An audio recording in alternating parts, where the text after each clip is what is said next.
Welcome to the Slop Temple. We pray this video helps.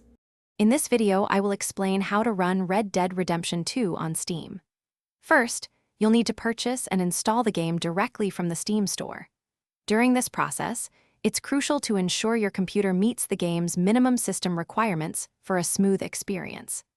Additionally, the Rockstar Games launcher is a mandatory component that will automatically install alongside the game, facilitating its launch and ongoing updates. To ensure a good experience, your PC should have at least 8 GB of RAM, though 12 GB is recommended for optimal performance. For graphics, a minimum of an NVIDIA GeForce GTX 770 or an AMD Radeon R9 280 is required. Remember, the Rockstar Games launcher is essential.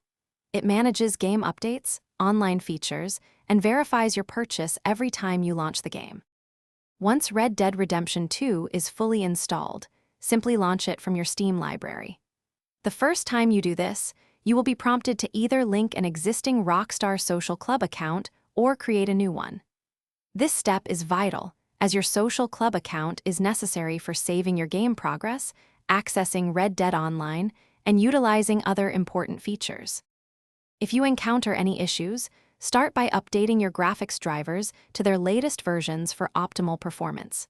Should problems persist, verify the integrity of your game files through Steam's Properties menu. This can resolve many common errors. Finally, remember to adjust the in-game graphics settings to best suit your PC's hardware, balancing visual quality with smooth frame rates. Thanks for watching.